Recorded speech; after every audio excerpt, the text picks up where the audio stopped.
Hello everyone, my name is Dušan Dinesic and today I will be talking to you about one-day delivery, which is a fascinating case study on logistics in China and more broadly on the logistics and supply chain management in general. So, hope you're ready for a one-hour ride into this really fantastic, fascinating world. First, a little bit about me. So I have 4 years experience teaching economics and finance, specifically with China focus. I've been working in the private and public sector, especially in banking and education. But I'm an economic advisor for CTEC, which is a China-based non-for-profit organization which tries to bridge China and Europe in trade and in all sorts of like technological and economic cooperation. So you can see kind of where I get a little bit of the experience in logistics and management. And I'm currently doing a research paper on logistics in Serbia. So this is kind of something that I'm really interested in. Now, this is the agenda for today. We will have kind of 6 topics as usual for my presentations. First, we will do a little theoretical introduction. What is supply chain? What is logistics? Why this matters? So you understand the gravity of what we are learning today. Then we will talk about supply chains and logistics in practice. We'll move into technological improvements, kind of like what is supply chain moving towards. And then after the break, we will make it more specific with a case study focusing on China. I have been living in China for over a decade now, and let me tell you, it does not get much better than the logistics of China. We'll dive into the supply chains in China, into the biggest players like Alibaba and Jingdong and JD, and how they do their business, and how they manage this mythical one-day delivery of almost any item you can imagine, even though China is the size of a continent, right? And then we will talk about some conclusions, kind of what is the future of logistics and supply chain looking like, especially after looking at China as kind of like a prime example of what it can be. So, what is a supply chain? That becomes our first question. Let me answer it with a simple diagram. This is the simplest possible diagram of supply chain because supply chain is really complicated. And you can see here there are all sorts of different stakeholders. If you are any of these companies, you have so many companies to communicate to. You have your suppliers who are giving you the goods. They can be late, they can be early, which is sometimes even worse. They may not have what you need, which can then stop completely your production. And then you have your consumers who can be early, late, early with payment, late with payment, who maybe have some kind of special requirements on the delivery part or the service part. And you have your competition, which you sometimes have to cooperate with when it comes to logistics. If all of you are supplying for the same consumer, for example, maybe you can put it all on the same boat. But that's a lot of coordination you have to do. And that is kind of supply chain management.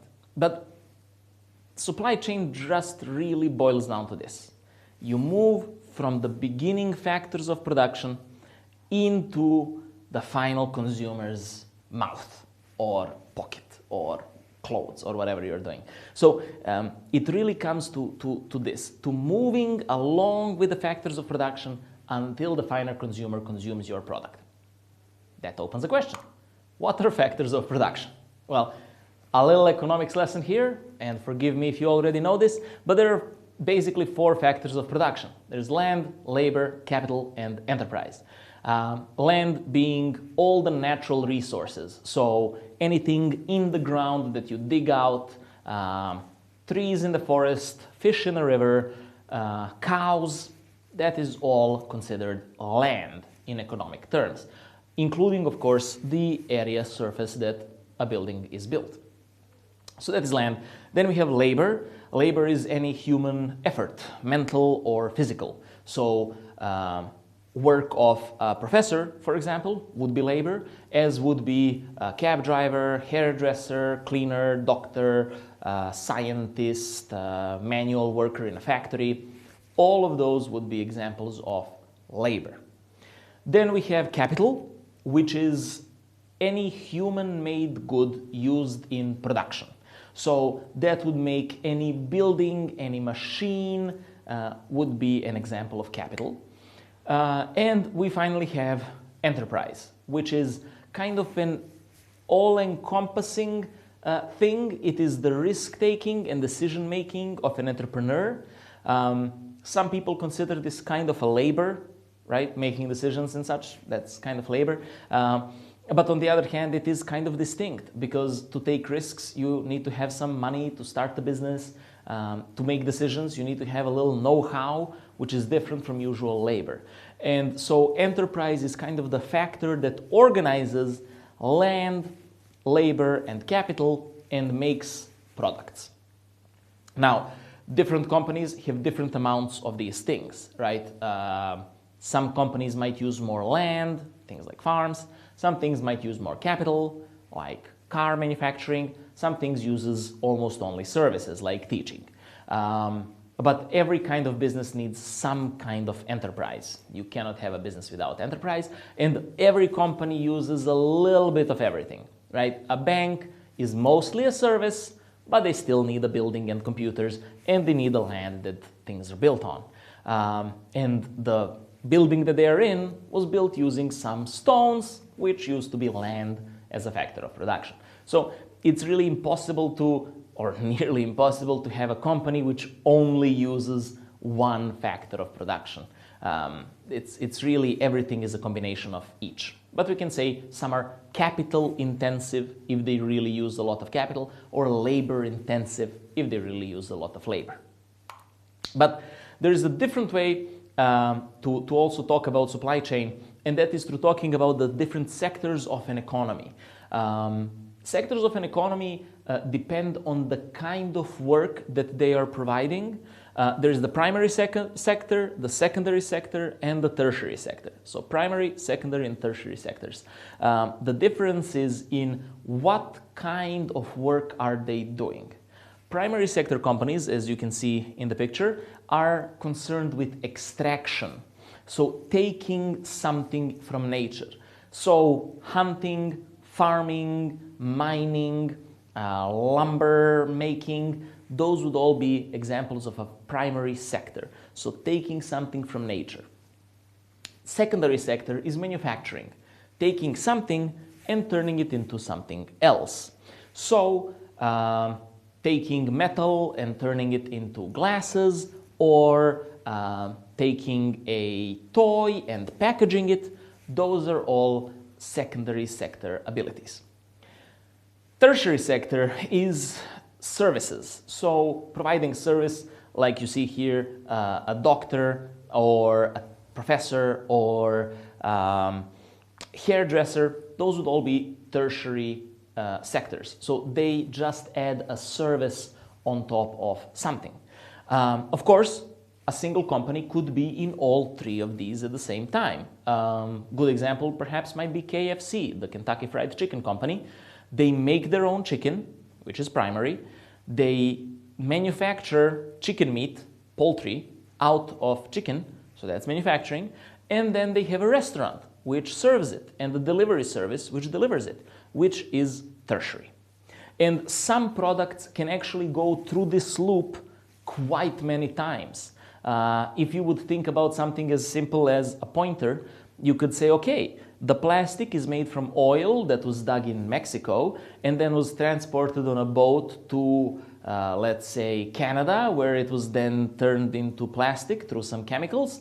You know, that would be some primary to extract it, some tertiary as a service to transport it, then some secondary to turn it into plastic manufacturing. And then someone took that and combined it with a chip which was made in China using gold from Ghana. And you can see how it goes. A product can have multiple primary, secondary, and tertiary tertiary sector companies working on it kind of in sequence to finally arrive at the final product which you can hold in your hand. And that doesn't even account for how global our world is now, where the worker who was perhaps producing, let's say, digging the gold out of a mine, was maybe drinking coffee from Brazil while enjoying pastry from, I don't know, Egypt. So it's really very interconnected. But there is one thing in common to all these things, and that is logistics, the transportation. These things have to be moved. And this is really a huge segment of our lives is dictated by transportation. Now, during the Corona crisis, you may have even felt it a little bit more than usual because supply chains started kind of not working as well as they used to. Especially transportation became sometimes even 10 times as expensive for airplanes, for example. But logistics, moving products from one place to another, is really ubiquitous. It is everywhere. Everything has to do everything with everything today. Globalization makes sure of that, and we have to transport things. So whether we transport by cargo trucks or by boats or by plane or by train, that is all logistics, moving things from point A to point B. And that is an essential link in the supply chain. If we went back to that picture of natural gas, you can see a lot of those things are all connected with transport, right? You dig it out, then you transport it. Then you change it, then you transport it. Then you change it again, then you transport it. Then you sell it to the final consumer and you transport it to them, right? And so that is really everywhere. So logistics is important. And so that is why today we are talking about supply chain and logistics. It is an essential part of how economies function. And in fact, some economists suggest that good logistics and good supply chains can make an economy more prosperous. And what we sometimes see in developing nations is bad supply chains, unreliable supply chains, or slow supply chains which slow down the whole country. So that is why we must take special care studying these kinds of theories. So let's see how it goes. Why supply chain matters? Well, we said logistics are the lifeblood of modern life.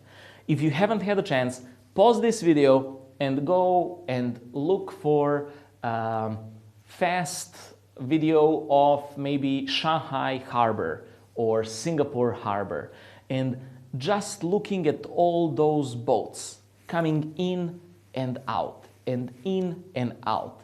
It is really reminiscent of a heartbeat, and that is what it is.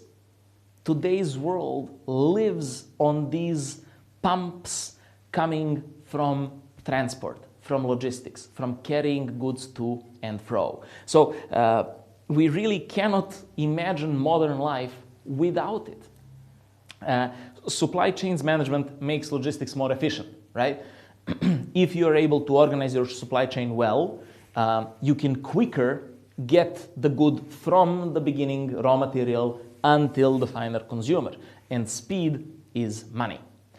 Look at this. Logistic costs in the USA are 8% of their GDP. That is a significant chunk. Worldwide logistics are $6.58 trillion industry. If you are able to make it 1% more efficient, that is quite a lot of money for you to make. So any savings in speed are also savings in cost. If I can get goods faster, then I don't need to hold so much inventory, right? If it takes a week for someone to deliver raw materials to me, then I have to order a week in advance, and maybe they're not reliable. Maybe they deliver 2 days too early, and then I don't have enough space, or they deliver 2 days too late, and then 2 days I don't have raw materials. Those are all really big problems for small companies who are trying to run a lean business. But if I know that they can deliver in 5 minutes, I don't need inventory. Whenever I want to produce, I pick up the phone, they come, they deliver, I use it, and it's gone. Suddenly, I can save a lot of costs and I can save a lot of time. So them being faster saves me money. And when you see how much money there is in this, you understand money saving is important. Why does the future of the supply chain matter? Well, globalization is unstoppable. We cannot put the genie back in the bottle. It started, it's here to stay. Economies crave trade and they are fueled by it. I like coffee, and I especially like coffee from Peru. And if my government would ban Peruvian coffee, I would be very sad. I would maybe even complain about it. And a lot of people are getting very used to a lot of these luxuries of life that come from international trade. And we cannot stop that. We cannot tell them, no, only enjoy local products. That is not going to happen. And in the future, it's only going to be more and more important that these supply chains are running fast and lean. Second, supply chain growth has lifted people from poverty. When a big company enters into, for example, a developing country, they need to build a supply chain there. What does that mean? That means they need warehouses, they need drivers, they need personnel to carry cargo or operate forklifts. Those are all relatively low-skilled jobs, and they mostly go to the poor people of the country where they entered. And so extending a supply chain into a country gives a lot of jobs to the people who need jobs the most. And this is pretty good. We can actually harness this to help developing countries earn money from abroad, from these companies who are moving their supply chains there, and help the local people be lifted from poverty, which should be a worldwide goal. Which should be a worldwide goal at this point. And if you ask United Nations, it is, but not everyone agrees. Next, access to goods is access to ideas. You can be a genius, but a genius in a cave will not have many ideas. If I never saw a smart watch like I have on my hand, I may never come up with a smartwatch app. But once I see it, I learn how it works, I can build upon it, right? They say Isaac Newton said it, even though it's actually much before him. Everything I saw standing on the shoulders of giants. And that's exactly how civilization works. You build on the successes of the ones who came before you. And so if I can see an ingenious device made in Argentina or made in Madagascar, in my country, I can get an idea, maybe how to do it better and then sell it back to them, or maybe how to build on top and give a service to the people who are making this, like in the case of making a software for a smartwatch. So this is really powerful because you are exposing more and more people to technologies of other countries. And that's exactly what supply chains are doing. As they become cheaper, as the goods become cheaper, suddenly the less fortunate, the more poor, can access all these new technologies and learn them and then build on top of them, because they're usually quite smart and they can come up with some pretty clever ideas on how to use something or improve it. And access to markets is access to money. If I make something which is very niche, think of some, I don't know, small pink elephant figurines, and I can only sell them in my village of 100 people, I will not really earn a lot of money. No one needs more than one of those, and most people need 0. So after I sell a couple of them, I'm out of work. But if I can supply cheaply and quickly the whole world, I have access to 7 or 8 billion people's pocket money. I can sell to them and they can pay to me. Now, if I am a developing country and I have a product I would like to sell and transportation costs are expensive, I cannot place my goods. But if they are cheap and fast, suddenly my goods can compete with worldwide goods. It also has a downside that other people's goods can compete with mine, which sometimes ruins economies, but it's a chance, which is more than some countries used to get. So efficient supply chains can really help you reach new markets, and those new markets have money that you can get. So this is what future of supply chain looks like. This is supply chain 4.0. This is where we are currently. This is not the future. This is now. You can see it's all sorts of complicated. There is data on top. There is kind of looking at the whole process, checking how it goes. The supply chain 4.0 is all about forwarding innovations onto the customer, right? So Everything new is very quickly given to the customer. So here we can see, oh, there's a delivery drone which communicates with the truck, with the warehouse, with the person. It can tell them, okay, if you come and meet me halfway, I'll give you $1 discount, right? And then the consumer and the drone can kind of rendezvous in the middle, saving money for the company and the consumer. So all sorts of cool things are happening right now in this world, and we need to know what they are and how they work. Okay, let's talk about technological improvements to supply chains. Supply chain innovations are technologies which make supply chains cheaper, more efficient, or provide a better service. All of these things improve supply chains in a way which is noticeable. Many of these practices actually come from China, because China is a complex supply chain environment serving the world and itself, which I will talk about after the break. Here are 4 possible steps on how you can improve supply chain in case you are in some company and are thinking about how to do it. You start with setting the groundwork for locating innovation. Usually the people who come up with a new way to do something are the people actually doing it, not some philosophers somewhere in a high castle or some academics like myself, but people who are actually on the ground. So what you want is you want to make sure you can see when someone is being more efficient than someone else, and then ask them, what are you doing? How are you so efficient? So you do this formal data analysis to find out where innovation has happened, and then by having a dialogue with them, by having a dialogue with your customers and your suppliers, you can come up with ideas. If your customers say, hey, you know, I really like how this one person delivers things to me because they do it with a smile, you can say, okay, my customers care about smiles, I need to make sure that I have smiles all around. Suddenly you are giving an extra service and people are more willing to pay for your services. They're having a better time, you're having more profit, right? So that is what you need to be able to do, to have this dialogue with your suppliers, with your consumers, and with your staff to make sure to notice when this innovation happens. And what happens after you learn something like that is organizational and cross-organizational learning. Organizational learning means that you have some system by which you teach other people to replicate the successes that you had. And cross-organizational learning is when another company then comes in, sees what you're doing, and learns from you. You may not be happy about cross-organizational learning, but it's how civilizations get ahead. So, you know, it also benefits you if you learn from others. You have to admit it's fair.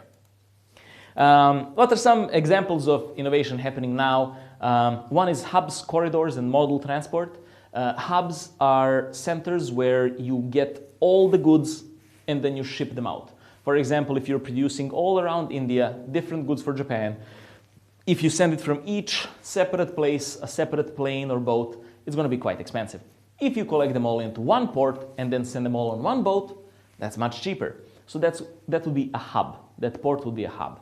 A corridor would be the connection between 2 hubs. Instead of delivering to everywhere in Japan, it would make sense to have a hub in Japan, maybe, let's say, in Osaka. And so now this India to Osaka corridor would be the best way to sell products. And then there is also modal transport, where you sometimes use planes or boats or trucks, whatever is cheapest at each point, to make your deliveries. Urban logistics are the so-called last mile delivery. How to get it from the final hub to the final consumer. And there are quite a lot of innovations here, including drone deliveries or driverless cars. Consolidation and coordination is the idea of being able to see from one place all the goods moving around in your supply chain. This is usually done now with RFID chips, which are really cheap and sensitive chips, which you can detect. And so by scanning every item that goes, you can always track exactly where it is in your supply chain, and you can see if there's some backlog somewhere or missing some items somewhere. A lot is about sensors, about sensing where things are, and then building these mesh networks, which are like ways for you to kind of get a feel of what is where and why. As you can see, it all comes down to 3 things: data, data, data, right? Everything is about collecting this data and somehow analyzing it. And you can see it in this survey here, the future of supply chain. 82% of executives in supply chain said the top expectation for improvement in the future is in this cognitive analytics, right? Which is a way of analyzing how data is moving. Then 62% say machine learning or AI will be the next big thing that revolutionizes it. I don't know if you've seen, for example, in engineering, AI can come up with some quite inventive materials that humans simply cannot think of, but that are a lot more resistant and lightweight, for example, if you set them up to task. And so who knows how they can revolutionize our supply chains in ways that we haven't thought of. And then 55% say that these digital tower controls are the future, which is just like this centralized place from which you observe all your supply chain, how it is happening, and you coordinate it all from one place with all the data coming in and all the data coming out from one central place. Right? So these are technologies of the future. It's all about having data, analyzing it, and then improving using it. Right? I've just said it 3 times now, but it's really what it will come down to in the future.